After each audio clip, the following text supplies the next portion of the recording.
اور آج کی ویڈیو میں ہم آپ کو بتائیں گے جنات میں جب کوئی مرتا ہے تو جنات اس کا جنازہ کیسے ادا کرتے ہیں، بلکہ ایک مسلمان جن کی نماز جنازہ کا ایک سچا واقعہ آپ کے ساتھ شیئر کرتے ہیں، اور اس واقعے کو سن کر نہ صرف حیرت ہوگی بلکہ ہمارا ایمان بھی بڑھ جائے گا۔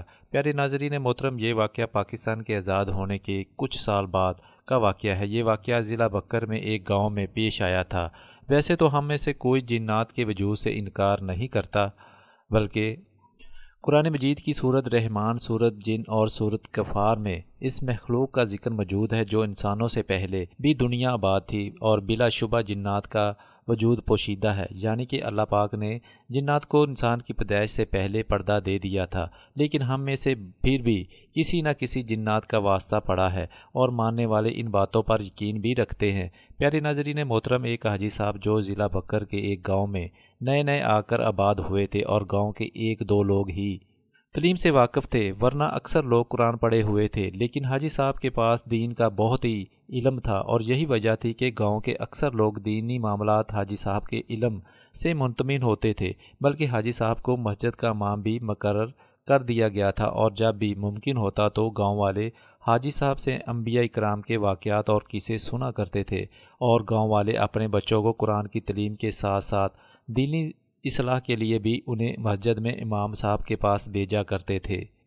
گاؤں کے درمیان ایک بہت ہی پرانا درخت تھا، اور جس کے آس پاس سبزہ اور ہریالی تھی، جہاں گاؤں کے مرد حضرات مال مویشی چھوڑ کر پرانے درخت کے پاس بیٹھ جایا کرتے تھے۔ امام صاحب بھی بکریاں چراتے وہاں جاتے اور دین کی باتیں کرتے۔ انہیں اپنے علم اور حقائق کا ذرا بھی برابر غرور نہیں تھا، اور اسی لیے سبھی لوگ انہیں جنازہ پڑھانے کے لیے بلا تکلف بلا لیتے تھے، اور وہ چلے بھی جاتے، اور اس کے لیے چاہے انہیں کسی دور کے گاؤں میں بھی جانا پڑتا۔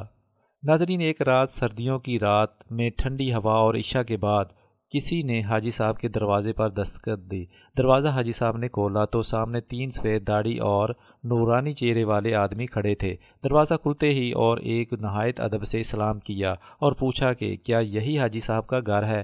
امام صاحب نے جواب دیا، جی ہاں، میں ہی ہوں۔ اب ان تین سفید داڑھی اور نورانی چہرے والے آدمیوں میں سے ایک نے امام صاحب سے کہا، امام صاحب، میرے بھائی کا انتقال ہو گیا ہے، اور میں آپ سے نماز جنازہ پڑھانے کی درخواست کرنے آیا ہوں۔ وہ تین سفید داڑھی اور نورانی چہرے والے آدمی امام صاحب کے دینی علم کو بہت زیادہ پسند کرتے تھے، اور ان کی یہ خواہش تھی کہ امام صاحب ہی ان کے بھائی کا نماز جنازہ پڑھائے، اور اسی لیے یہ تین سفید داڑھی اور نورانی چہرے والے امام صاحب کے پاس حاضر ہوئے اور کہنے لگے کہ میت تیار ہے، برائے مہربانی آپ ہمارے ساتھ چلیں۔ حاجی صاحب نے پوچھا کہ کیا میں ان کو جانتا ہوں یا وہ مجھ سے مل چکے ہیں؟ اور اب ان میں سے ایک آدمی نے جواب دیا کہ آپ میرے بھائی کو پرانے گھر میں اکثر سنا کرتے تھے۔ حاجی صاحب ان کی بات سن کر اور ان کی حرکتوں کو دیکھ کر کچھ عجیب اور غیر معمولی محسوس کر رہے تھے، اور ان میں ایک آدمی بنا پلکے جھپکے حاجی صاحب کو دیکھ رہا تھا، اس سے گفتگو کر رہا تھا، اور باقی دو خاموش کھڑے ہو کر انہیں دیکھ رہے تھے۔ حاجی صاحب کے لیے رات کا جنازہ کوئی نئی بات نہیں تھی، اس لیے انہوں نے ان آدمیوں سے کہا کہ آپ رکیں، میں اپنا لباس تبدیل کر کے آتا ہوں۔ حاجی صاحب کے لوٹنے پر وہ حاجی صاحب کے آگے آگے چلنے لگے، اور چلتے چلتے گاؤں کی حدود سے باہر نکل آئے، اور حیرت انگیز رفتار کے ساتھ حاجی صاحب کو ان کے ساتھ چلنے میں کافی دشواری پیش ہو رہی تھی۔ گاؤں سے کافی دور ایک سنسان گھاٹی کی طرف جاتے ہوئے حاجی صاحب کو گھبراہٹ ہونے لگی۔ شاید آپ اس گاؤں کے راستے سے واقف نہیں ہیں، مجھے بتائیں کہ آپ نے کہاں جانا ہے، شاید میں آپ کی کچھ مدد کر سکوں، کیونکہ اس راستے پر صرف ایک سنسان گھاٹی ہے۔ اور پہلے والا اچانک بولا، اے آدم ذات، ہم بالکل صحیح سمجھ جا رہے ہیں۔ اور اس کی بات سن کر حاجی صاحب ڈر گئے۔ حاجی صاحب ذہن میں سوچنے لگے کہ آخرکار آدم ذات کا مطلب کیا تھا، وہ مجھے پرانے گھر سے کیسے جانتا تھا؟ ابھی حاجی صاحب یہ سوچ ہی رہے تھے کہ پہلے والا شخص پلٹا اور کہنے لگا کہ آپ دیکھیں، میرے بھائی کی خواہش تھی تو ہم آپ کو یہاں لے کر آئے ہیں، اور ہم مسلمان جنات ہیں اور آپ کو کوئی نقصان نہیں پہنچائیں گے۔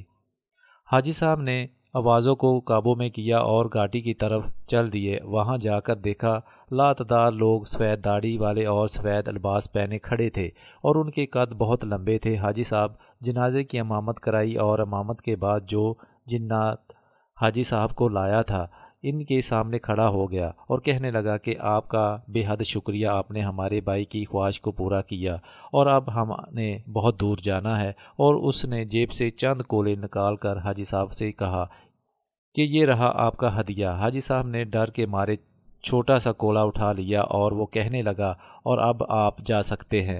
حاجی صاحب چلتے ہی کہ انہوں نے اپنے پیچھے سے ایک خدا حافظ کی آواز آئی تو سب جا چکے تھے۔ حاجی صاحب پسینے سے شرابور ہو گئے اور بے ہوش ہو گئے۔ ہوش آیا تو وہ گھر بیٹھے تھے۔ ان کی اہلیہ نے بتایا کہ آپ گھر کے دروازے پر بے ہوش ہو گئے تھے۔ حاجی صاحب کو کولے کا خیال آیا تو انہوں نے وہ نکالا، وہ ہیرا تھا۔ حاجی صاحب کبھی بھی اس واقعے کو نہیں بھلا پائے۔ ناظرین، میں یہاں وضاحت بھی کر دوں، فرشتوں کی طرح جنوں کو بھی یہ طاقت جو شکل چاہے بن جائے۔ حدیث سے ثابت ہے کہ کسی نہ کسی کے پر بھی ہوتے ہیں اور وہ ہوا میں اڑتے پھرتے ہیں اور کتوں کی شکل میں گشت لگاتے پھرتے ہیں اور بعض انسانوں کی طرح رہتے ہیں اور ان کی رہائش گاہ پرانے مکان اور پرانے جنگل پہاڑ ہیں۔ ناظرین، جنات بھی انسان کی طرح اللہ تعالیٰ کی مخلوق ہیں جو کہ آگ سے پیدا ہوتے ہیں۔ جنات بھی عقل اور جسم والی روح ہیں۔ ان کی انسانوں کی طرح نسل بڑھتی ہے، کھاتے پھرتے اور مرتے ہیں، مگر ان کی عمریں ہزاروں سال ہوتی ہیں۔ جنات میں مسلمان بھی ہوتے ہیں اور کافر بھی، اور ان کے کفار انسان کی بہت بہت زیادہ ہیں۔ شبیر جنوں کو شیطان کہتے ہیں اور ان کا سرگنا ابلیس ہے جو کہ سب سے پہلے جن مارج کے پوتے کا بیٹا تھا۔ ابلیس نے حضرت آدم علیہ السلام کو غرور میں آ کر سجدہ کرنے سے انکار کر دیا تھا اور اللہ تعالیٰ کے حکم کی نافرمانی کی تھی، اور اس کی وجہ سے اللہ تعالیٰ نے اپنی بارگاہ سے نکال دیا تھا اور ہمیشہ ہمیشہ کے لیے مردود کر دیا گیا تھا، اور قیامت تک اسے مہلت دی گئی۔ اور انسانوں کو غلط راستے پر لگانا ان کا کام ہے اور طرح طرح ترکیبوں کے ذریعے نیک کام سے روکنا، بڑے کاموں کی طرف لانے کی کوشش کرتے ہیں۔ اور جو بندے اللہ تعالیٰ کی 5 وقت کی نماز ادا کرتے ہیں وہ ان کی راہ میں نہیں آتے، اور ان جنات نے دنیا میں فتنہ اور فساد کر رکھا تھا۔ قرآن میں حضرت سلیمان کے مطابق بیان کیا گیا کہ ان کی حکومت جنوں پر بھی تھی۔ حضرت سلیمان جو کہ عبادت قائم بننے والی تھی وہ جنوں نے ہی بنائی تھی۔ سید مسلم حضرت عبداللہ بن سے روایت ہے کہ رسول اللہ صلی اللہ علیہ وآلہ وسلم فرماتے ہیں، لوگوں تم میں کوئی شخص نہیں کہ جس کے ساتھ ہم ذات جن اور ہم ذات فرشتے نہ ہوں۔ لوگوں نے عرض کی، اے اللہ کے رسول صلی اللہ علیہ وآلہ وسلم، کیا آپ کے ساتھ بھی ہیں؟ ارشاد فرمایا، ہاں میرے ساتھ بھی ہیں، لیکن اللہ تعالیٰ نے میری مدد فرمائی کہ وہ ہم ذات شیطان مسلمان ہو گیا، لہٰذا وہ مجھے بلائی کے علاوہ کچھ نہیں کہتا۔ ناظرین، جب بھی کوئی انسان کا بچہ پیدا ہوتا ہے تو اس کے ساتھ شیطان بھی پیدا ہوتا ہے،